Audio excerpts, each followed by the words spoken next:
I know I say this a lot, especially now as we don't necessarily do this weekly, but I do get genuinely tired of how long the show sometimes goes about the same goddamn thing, especially when I just get done wrapping a retrospective session that runs 9 hours covering 10 years of the same subject, and the point of it is to say, okay, a movie just came out that literally means the thing we're talking about is done, and we can just move the fuck on, and then we're not really done, because even though the movie is kind of pointless and not very good, the way it's not good sticks in my craw so much and lines up with a bunch of other stuff happening in popular culture in the industry, even though it's a huge pain in the ass and you really want to move on to other stuff, it's also connected to a good movie you wouldn't mind talking about, so yeah, fine, fuck it, sorry, it's another Flash episode, but it's also technically another Across the Spider-Verse episode, so that can count for something a little bit, maybe, huh? Yeah, alright, okay, yeah, and in order to talk about it, we kind of gotta basically give away the plot of both of these, so I'll try to be general about Spider-Verse, but if you were trying to get the plot of The Flash without actually watching the fucking thing, well, lucky you. And if you're having trouble hearing today's audio, please take it up with my neighbor and the fucking leaf blower! Now, look, I already reviewed The Flash and basically said it wasn't very good, but also not the worst thing that ever happened, which I guess can count as a nuanced take for that movie at this point, and yeah, if not for all the baggage it has to haul around, it would just be another forgettable, over-budget superhero movie with an overwrought time travel story, and maybe people will at some point look back and wonder, maybe disconnected from all the related weight about the end or not of the DC Extended Universe, real-life issues of the Star, casting decisions, COVID delays, etc., why the hell a movie about a guy with the power to run fast isn't mostly about them using their power to run fast. So instead, we're left with this strange space where the most interesting thing about The Flash isn't even the bizarre, allegorical multiverse meta-story at its center, but rather that it's one of two big franchise superhero movies telling an allegorical multiverse meta-story currently in theaters, or maybe not currently in theaters by the time I get this fucking episode up, because again with the fucking leaf blower! The other being Marvel and Sony's Across the Spider-Verse, and what's most interesting about that isn't the fact of genre movies doubling up their similarities, but their specific differences. Whereas the animated Spider-Man feature uses its setup to strike a radical, definitely forward-looking tone in keeping with its young audience, rule-breaking aesthetic, and the inclusive anyone-can-wear-the-mask code of the original, The Flash literally and figuratively marches the DCU to the graveyard by means of a grim, sour, defeatist lecture about how change is bad, trying to make the world better will probably make it worse, and young people should shut up and listen to adults who know better, especially about stuff like how suffering and trauma build character, teach good lessons, and if you don't have them, you won't be good at stuff. Hey, you fixed my car yet? I just woke up. It's 7 a.m. If you were in the army, you could have dug 10 graves by now. It's a regressive, reactionary, better things are not possible and you're being loud and annoying for trying movie that, incredibly, feels like it might have been even more mean-spirited before it was an afterthought, but I'm not sure it got there on purpose. Is this a happy ending or a sad ending? It's an ending, that's enough. Anyway, I should probably explain the basic idea of both of these, less so Spider-Verse because it's been out for longer and it's less confusing, so...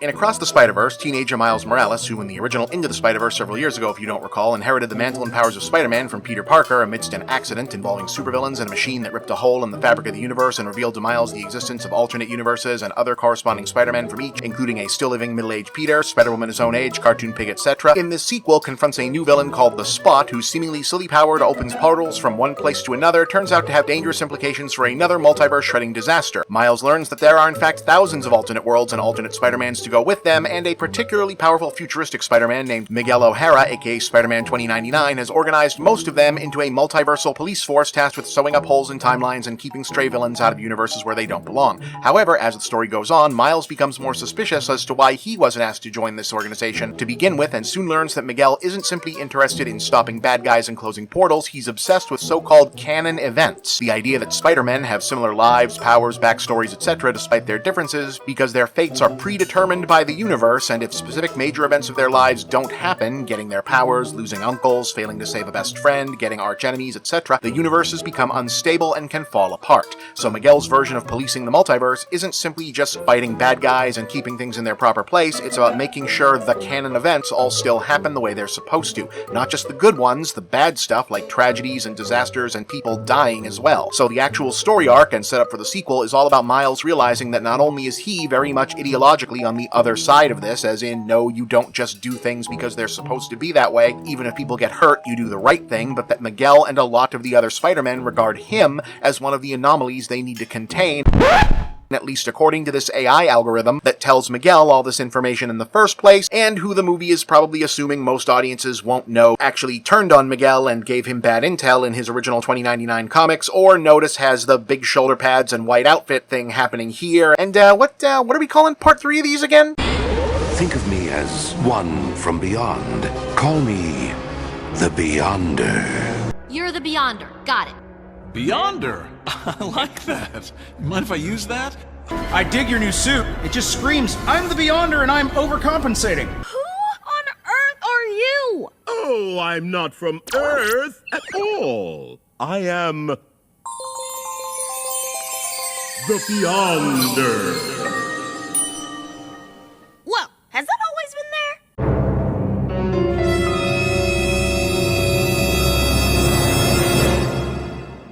But yeah, for now, good stuff, also very much in line with a lot of other multiverse superhero stuff like Loki, which had an oppressive bureaucratic multiverse police force, Doctor Strange 2, which had an oppressive technocratic multiverse police force, and Spider-Man No Way Home, where the main plot was set in motion by the older grown-up hero wanting to police multiversal villains with a strict carceral approach, and the younger kid heroes overruling him with an argument for restorative justice. Well, I mean, they all have their own mental or physical issues.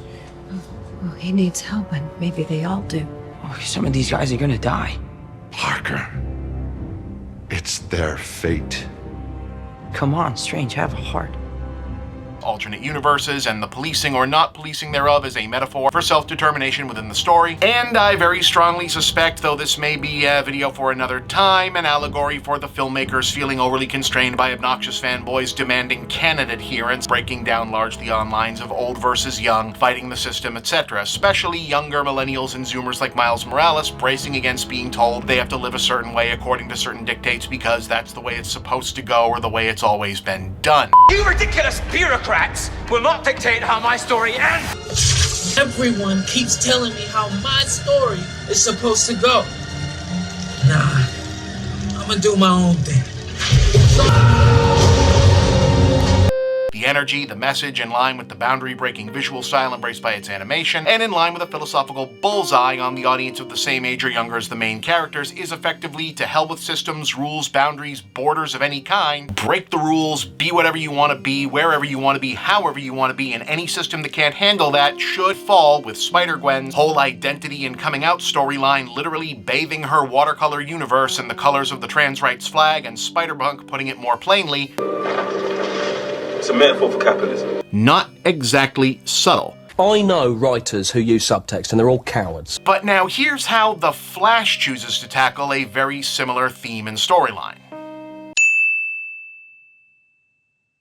Okay, so the premise of The Flash is as follows. Barry Allen, aka The Flash, finds out that if he uses his run very fast powers really hard, he can go back in time, and he wants to use this to undo the events of his early childhood that leads to the murder of his mother, which his father is unjustly in prison for. Batman, played by Ben Affleck, says he shouldn't do that because the past, even the bad parts, make us who we are, and after all, their tragic backstories are why they become superheroes, but he doesn't listen because there wouldn't be a movie and he goes back and changes things. But on the way back to the present, he gets attacked in the Speed Force, the time travel dimension that he goes to when he runs too fast, by some kind of time travel monster and shoved out into the year 2013, where he did change history, so he gets to meet his now still alive parents, but also a younger version of himself, who's an irresponsible, annoying, dumb college jerk who never got his powers or learned to be a superhero because he had no reason to. Message! And also, apparently, when you change history in this movie, it changes in all directions, like an explosion, so now the past is different too, and so Superman, Aquaman, and Wonder Woman never appeared, and Batman is now the Michael Keaton version, so he's super old and retired, so there aren't any superheroes to save everyone, and the bad guys from Man of Steel show up in a few weeks because it's 2013, so Barry has to team up with old Michael Keaton, Batman, and Supergirl, who does exist because reasons.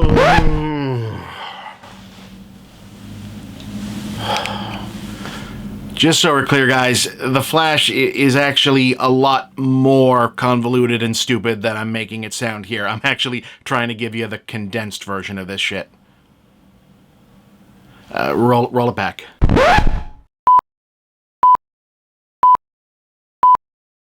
And give younger Barry powers so they can save the world, which they kind of keep fucking up in part because younger Barry never had any tragic dead parent stuff happen to him, so he doesn't know how to be a superhero.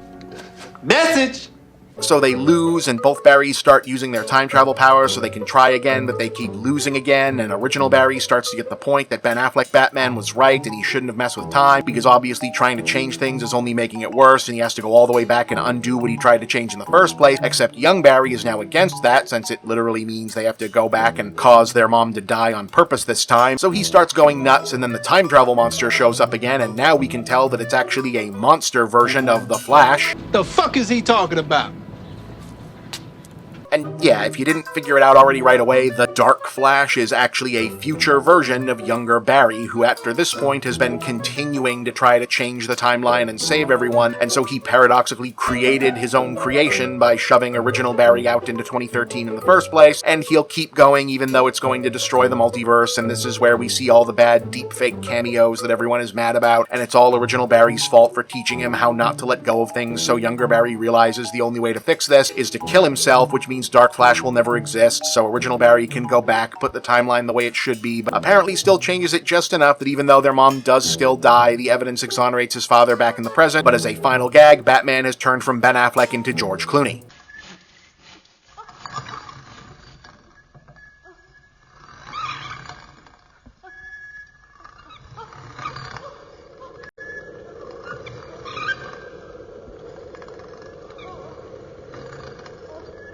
Evil! You are evil! Calm down, honey. It's Yeah, so let me start by saying that when I started out writing this one, The Flash was still very new in theaters, and we were kind of still giving it the benefit of the doubt that maybe it wouldn't be as underwhelmingly received by audience as it was. Not that I wasn't upfront with how I felt about the movie by any means, my review was posted, just that you never know whether the general audience will notice that things are actually bad, since, I mean, God fucking help us, the Michael Bay Transformers movies used to rake in billions on the reg until they didn't, and so did Twilight. So yeah, at this point it kind of feels like we're kicking this thing when it's down, and what does it even matter when the whole DC movie thing, apart from Blue Beetle, is just waiting on James Gunn to get started teaching these people how to make good movies again, but you know, none of this really works. And now for some additional context, both of these movies suffered severe pandemic delays, so they're both stuck with the same nebulous, yeah, a lot of things had the same idea several years ago and everything is coming out clumped together in different spaces than they were meant to. Problem that a lot of post-COVID things had to do because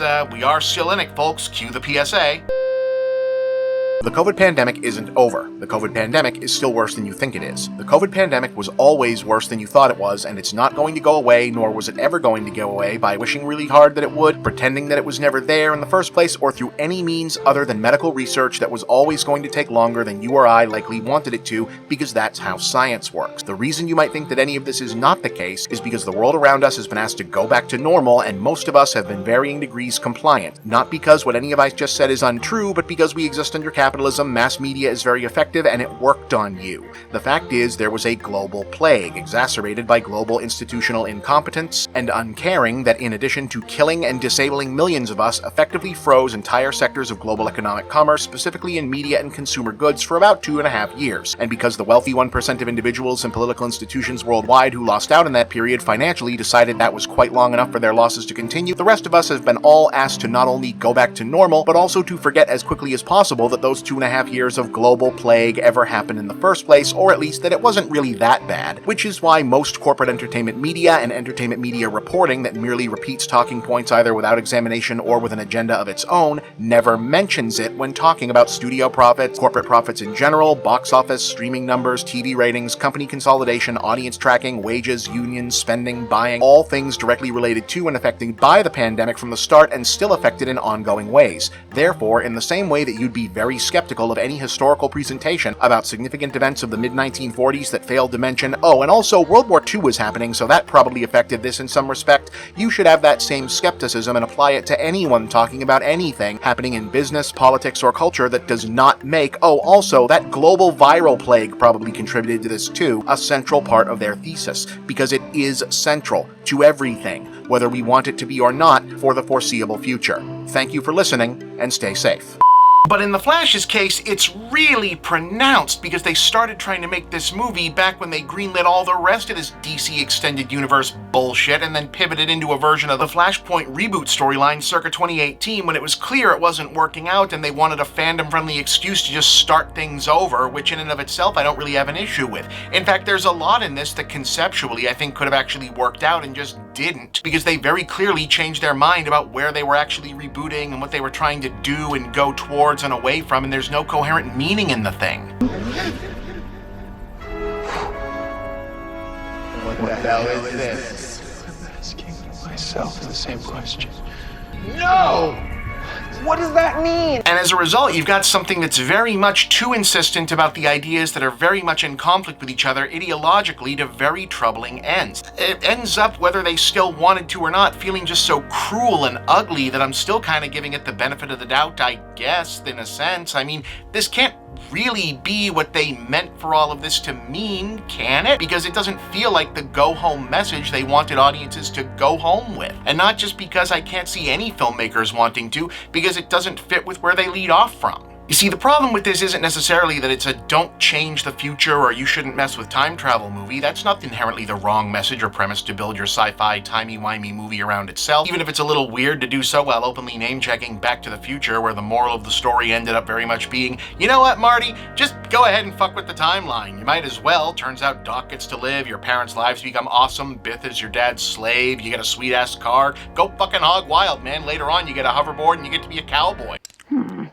Perhaps there is no moral to this story. Exactly! It's just a bunch of stuff that happened. But it certainly was a memorable few days. Amen to that. Otherwise, yeah, okay, learn to accept loss as a part of life was actually a good lesson in the Flashpoint comic. In fact, in many ways, it, along with the less successful revisiting of some of the same themes in Heroes in Crisis a few years later, and more successfully than both in the Infinite Crisis at the start of the millennium, functioned as a kind of necessary rejoinder in the overly nostalgia-centric anti-grittiness backlash storyline that had been so thematically centered in DC stuff in the first half of the 21st century, revisiting the idea that a certain amount of moral gray and deconstructionism was a good thing in modern superhero comics, and characters didn't necessarily need the darker, angstier part of their personas stripped out, even if that aspect had gotten too much focus itself becomes stagnant in the wake of the 1990s dark age. I want to smile and sing and dance. Oh, darling, do you really mean it?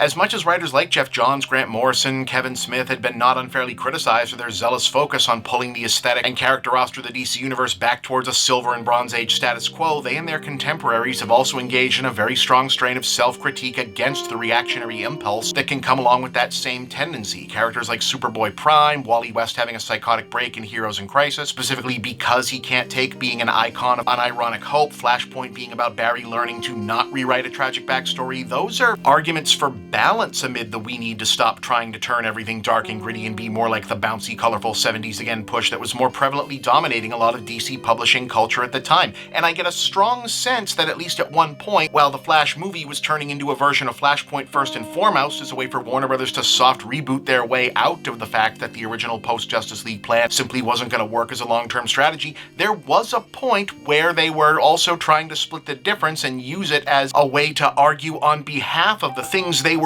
keeping from their misbegotten Multiverse. And even though it's not still the case, enough of that version's creative DNA is still present, and that's a big reason why this thing is such a goddamn mess. What did you do? I renounce my wish.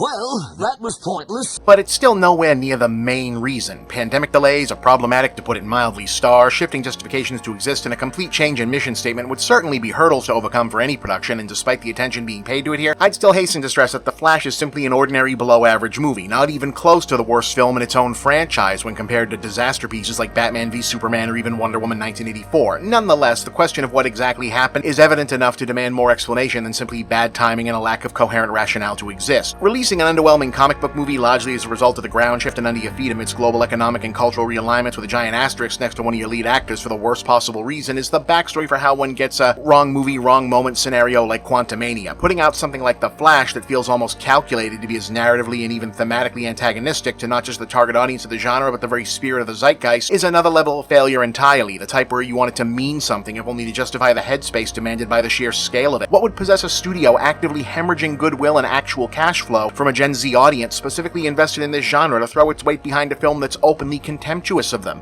that doesn't simply offer an alternative or challenge prevailing ideological practice of mainstream youth-oriented blockbuster storytelling, but has as its only narrative driving force a total negation of progress, forward momentum, or even hope for improvement? To put it in almost absurdly on-the-nose terms, who spends this much goddamn money at any point in development on a movie about a young superhero whose on-screen persona you've already conceived as a cross between Spider-Man and Sonic the Hedgehog, and then decides that the overriding theme of that movie should be, this literal zoomer learns that trying to change things for the better is stupid and destructive, just like that wise billionaire tried to tell him. And even if they thought that was a good story to tell 6 or 7 years ago when they decided to make the movie, does it explain why they thought it was the right story for 2023, regardless of how cosmically humorous it is to see it go down in flames opposite another better film in the same genre, making a direct rebuttal to that same theme? Can it be explained, or do it just be like that sometimes? Or is it not just a bad cosmic joke? Is the mean, ugly, hope-hating, regressive spirit at the heart of The Flash simply a manifestation of the emptiness inside a pointless movie with no reason to exist? Or was this reactionary impulse at the heart of the now-defunct DCEU all along, and only now at the end can we see it in the cold light of day, and with something like Spider-Verse as a direct objective comparison? We'll have to pick that over in Part 2.